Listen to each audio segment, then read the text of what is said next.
war in Ukraine will end sooner rather than later.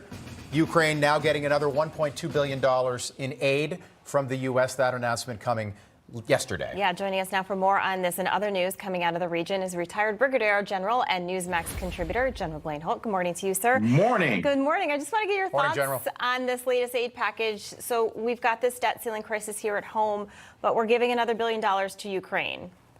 Right. So these are all authorized numbers from the total package that's been designated from the Congress, and they've just sliced off another package of it to give to Ukraine. The problem with salami slicing these numbers in such little amounts, and unfortunately that is a little amount, we don't know what it's going for. We don't, I mean, they're talking about more ammunition, they're talking about some aid, but there's no strategy behind this. What are you intending to achieve with these monies that go there?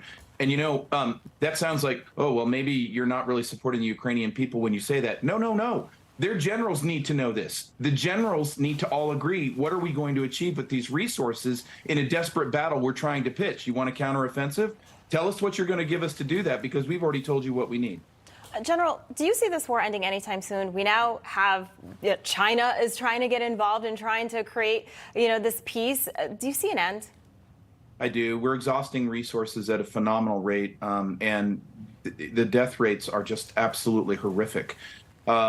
Here's what's happening right now is China is coming into the region. Qin Gang, their foreign minister, is making a European, what you would call a kind of a friendship tour, but there's nothing friendly about it.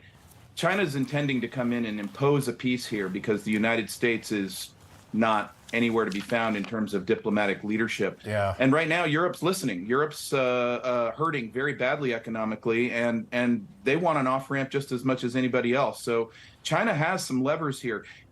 Key in on the fact that China yesterday, Qin Gang said on a press conference with Alina Baerbock that, we don't come to seek any advantage in the Ukrainian war. Wow. Okay, it's opposite day. That's not what they mean. They mean we're going to win here because you've all weakened yourselves. Good job with the pronunciations, I know. General, by the way. Better you than me. I can't imagine, based on that helmet behind you, that you have any opinion about the Georgia Bulldogs, back-to-back champions, turning down an invitation to appear with Joe Biden at the White House. What do you make of that and the timing of said invitation?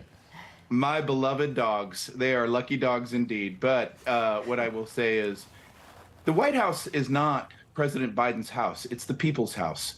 And this is the highest office in the land. And so, I wish the dogs had reconsidered and come in that spirit. The office of the president is to be respected, no matter what the politics of the day is. But I do think this is emblematic, Rob, of where the divisiveness is in our country. And you got to check whether you're red, blue, up, down before you go have a photo op at the people's house. We, the people, are in charge of that house. We, the people, are in charge of the Congress. We should never be shy about going up there and having a photo op in our house. Great point. Something also tells me, Dogs. something tells me that if the BC Eagles won the national championship game, Boston College, they would have been invited back in February, instead of June. So General unlikely. Holt, we'll pick it up again soon. Thank you, my friend. Good to see you. A lot more.